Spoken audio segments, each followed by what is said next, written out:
बहुत समय पहले की बात है। अमर और उसके पिताजी कार में बैठकर जंगल की सैर करने जा रहे थे। तभी अचानक से एक तूफान आया और उनकी कार का एक पेड़ के साथ एक्सीडेंट हो जाता है। एक्सीडेंट के साथ अमर के पिताजी कार में बेहोश हो जाते हैं और अमर कार से दूर निकलकर गिरकर बेहोश हो जाता है। अमर, मेरा बेटा, अमर, अमर कहाँ चला गया? मेरा अमर, मेरा अमर, अमर कहाँ हो तुम बेटा? अमर को ढूंढते ढूंढते अमर के पिताजी को रात हो जाती है, पर उन्हें अमर कहीं नहीं मिलता। फिर अमर के पिताजी थक हार कर अपने घर चले जाते हैं। अमर के ना मिलने के कारण अमर के पिताजी की तबीयत बहुत खराब हो जाती है। उधर अमर को जब होश आता है तो वो अपने सामने शेर को देखकर डर जाता है। बचाओ, बचाओ! शेर अमर को खींचकर ले जा रहा था। अमर शेर को देखकर फिर बेहोश हो जाता है। तभी वहाँ एक हाथी आता है और वो शेर से अमर को बचा लेता है। शेर अमर को छोड़कर वहाँ से भाग जाता है। हाथी अमर को नदी किनारे ले जाकर उस पर अपनी सूंड से पानी डालता है। तभी अमर को होश आ जाता है। तुमने मेरी जान बचाई। हाथी सिर हिलाते हुए कहता है, हाँ, आज से तुम मेरे दोस्त हो। फिर हाथी अमर को अपनी पीठ पर बिठाकर उसे उसके पिताजी के पास ले जाता है। उधर अमर के ना मिलने के कारण अमर के पिताजी की तबीयत बहुत ज्यादा खराब हो गई थी। तभी अमर के पिताजी उसे अपने सामने देखते हैं। अमर, अमर, तू आ गया। तू मुझे छोड़कर कहाँ चला गया था? अमर, मेरा बेटा, तू कैसा है? तू कहाँ चला गया था? मैंने तुझे कितना ढूंढा पर तू मुझे कहीं नहीं मिला, कहीं नहीं मिला। पिताजी, मैं बिल्कुल ठीक हूँ। मुझे इस हाथी ने शेर से बचाया।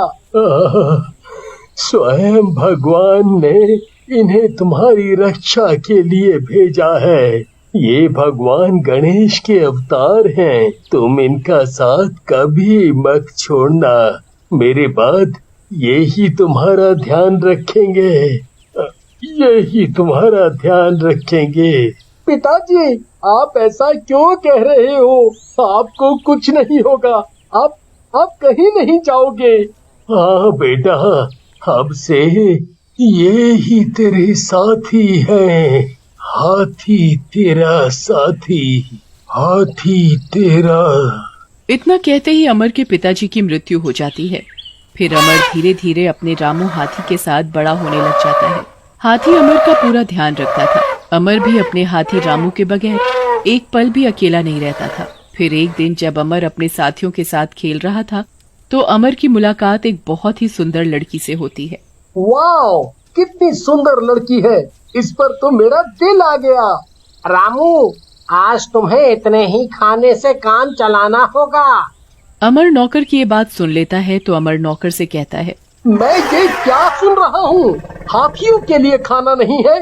तुम्हें पता है ना, इन्हें भी उतनी ही भूख लगती है। इनमें भी जान है।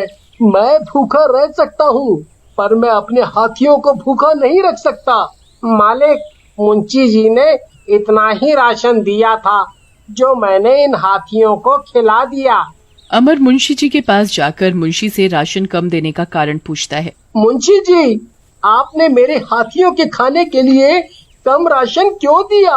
अब तुम्हें क्या बताऊं अमर, तुम्हें तो पता ही है अमर इतना कर्जा हो गया है कि अब बिल्कुल भी खजाने में पैसे नहीं बचे। मैं सब कुछ सहन कर सकता हूँ पर अपने जान से प्यारे हाथी रामू को भूखा नहीं रख सकता। चाहे इसके लिए मुझे अपने हाथी रामू के लिए कुछ भी करना पड़े। अमर फिर साहूकार के पास कर्जा मांगने जाता है। साहूकार जी, मुझे 50,000 रुपए की जरूरत है। बड़ी कर्जा तो मैं तुम्हें दे दूंगा पर ब्याज पहले से दोगुना लूंगा। ठीक है, जैसे ही मेरे पास पैसे आएंगे वैसे ही मैं तुम्हारा सूद समेत सारा पैसा भी लौटा दूंगा। अमर साहूकार से पैसे लेकर हाथियों के लिए बहुत सारा खाना लाकर उन्हें खाना खिलाता है। अमर अपने हाथियों को खाना खाते देख बड़ा खुश होता है और वो गाना गाता है। हाथी मेरे साथी, सबसे प्यारा साथी, हाथी मेरे साथी, सबसे प्यारा साथी। फिर एक दिन अमर को पता चलता है कि उसके गांव में हाथियों की प्रतियोगिता हो रही है।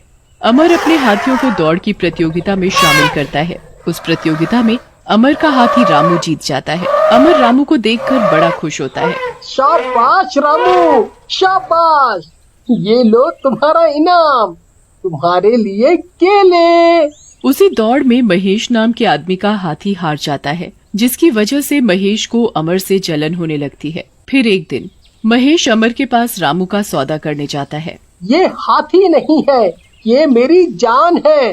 रामू मेरी जिंदगी है। तुम मेरी जिंदगी को खरीदना चाहते हो? तुमने ऐसा सोच भी कैसे लिया? सोच लो, तुम्हें रामू के बदले मुंह मांगी कीमत मिलेगी। चाहे तुम मुझे हीरे मोती क्यों न लाकर दो, दुनिया की सारी दौलत भी लाकर दोगे ना, तब भी मैं मेरे रामू को नहीं बेचूंगा। एक बार फिर सोच लो, ऐसा मौका दोबारा नहीं मिलेगा। निकल जाओ मेरे घर से और फिर दोबारा ऐसी गलती मत करना। अमर गुस्से में महेश को अपने घर से निकाल देता है। अमर के पास जो कुछ था महेश चालाकी से सब छीन लेता है। अब अमर के पास कुछ नहीं बचा था। अमर दुखी होकर अपने हाथी रामू को लेकर शहर काम की तलाश में चला जाता है, पर अमर को वहाँ कोई काम नहीं मिलता। फिर एक दिन भूखे रहने की वजह से अमर की तबीयत बिगड़ जाती है। अमर की ऐसी हालत देखकर अमर का हाथी एक डॉक्टर को बुला लाता है और वो डॉक्टर अमर का चेकअप करता है। अरे बाबा, तुम्हारी हालत तो बहुत खराब है, तुम्हें तो अस्पताल लेकर जाना पड़ेगा। डॉक्टर साहब, मैं अपने हाथी रामू को छोड़कर कहीं नहीं जा सकता। वैसे तुम्हारा हाथी है बहुत समझदार। अमर की बात सुनकर हाथी की आंखों में आंसू आ जाते हैं।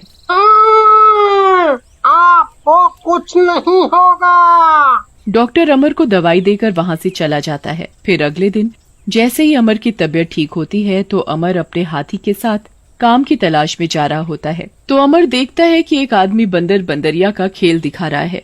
वो आदमी अपने बंदर बंदरिया से नाच दिखाने के लिए कहता है।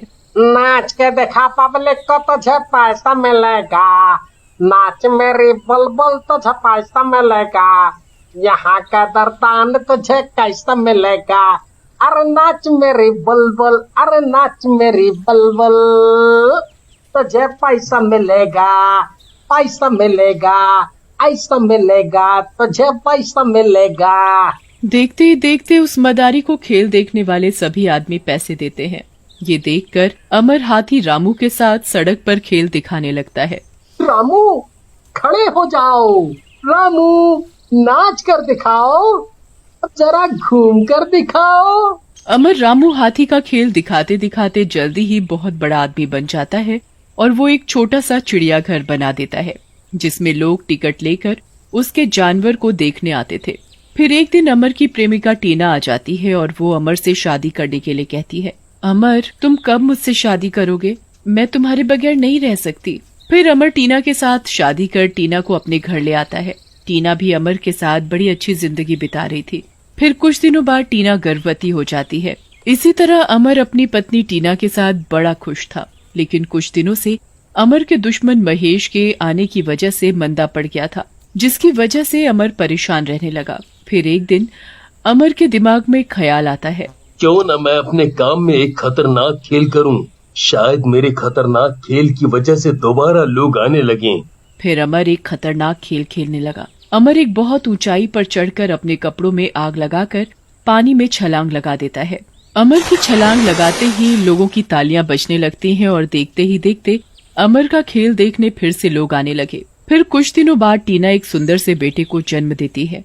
अमर अपने बेटे को देखकर बहुत खुश होता है। मेरा राजा बेटा, देख कौन कौन तुझे देखने आया है। अमर अपने बेटे को अपने साथी रामू हाथी को दिखाता है। रामू, देखो मेरा बेटा, मेरा बेटा। अमर का हाथी रामू अमर के बेटे के साथ खेलता था। कभी रामू अमर के बेटे को झूला झुलाता, तो कभी उसे अपनी सूंड से बोतल पकड़कर दूध पिलाता, तो कभी रामू अमर के बेटे के साथ खिलौनों के साथ खेलता। रामू अमर के बेटे का बहुत अच्छे से ध्यान रखता था।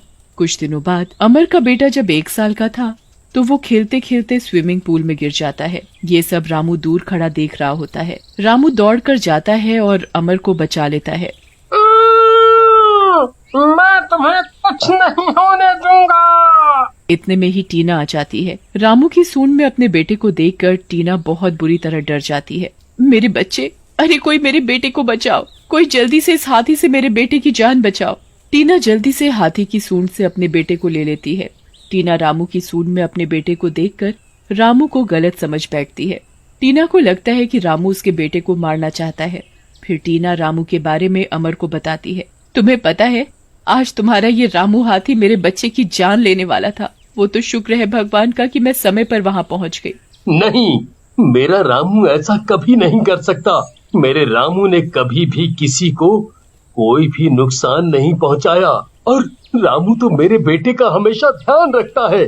तुम मेरे रामू के बारे में ऐसा कैसे सोच सकती हो? या तो इस घर में तुम्हारा हाथी रहेगा या मैं। तुम ये क्या कह रही हो? तुम्हें पता है मैं अपने रामू को कभी नहीं छोड़ सकता। मैं अपने रामू के बगैर एक पल के लिए अलग नहीं हो सकता। रामू मेरी जान है। तो ठीक है, तुम रहो अपने रामू के साथ। फिर टीना गुस्से में अपने बेटे को लेकर अपने कमरे में चली जाती है। अमर को ना चाहते हुए भी रामू को जंजीरों से बांधना पड़ता है। रामू मेरे भाई, मुझे माफ कर दो। मैं मजबूर हूँ। मुझे तुम भी प्यारे हो और मेरा बेटा भी। रामू मन ही मन अमर से कहता है। मैं सब समझता हूँ। तुम्हें माफी मांगने की कोई जरूरत नहीं। फिर एक रात घर के लोग जब सोए हुए थे तब एक सांप न जाने कहां से आकर टीना के कमरे में जा रहा होता है। सांप को टीना के कमरे में जाता देख रामू जोर जोर से चिंघाड़ने लगता है। तभी टीना की भी आंख खुल जाती है। टीना सांप को देखकर मदद के लिए आवाज लगाने लगती है। अरे कोई बचाओ मेरे बेटे को, कोई बचाओ मेरे बेटे को। जैसे ही सांप टीना के बेटे को काटने वाला होता है तो इतने में ही रामू अपने पैर में बंधी जंजीरें तोड़कर सांप को अपने पैर से कुचलकर टीना के बेटे को बचा लेता है। ये देखकर टीना घबरा जाती है और वो अपने बेटे को उठाकर गले लगा लेती है और बहुत रोती है। मेरे बेटे, तुम्हें कुछ हुआ तो नहीं? शोर की आवाज सुनकर अमर भी वहां आ पहुंचता है। सांप को कुचला पड़ा देखकर अमर सब समझ जाता है। फिर टीना भी अमर को सब बताती है। आज रामू ना होता तो मेरा बेटा मर गया होता। मैं रामू को गलत समझती रही। रामू, मैं माफी के लायक तो नहीं हूँ। हो सके तो मुझे माफ कर देना। कोई बात नहीं, तुम तो मेरे अपने हो। देखा तुमने, जानवर भी किसी इंसान से कम नहीं होते।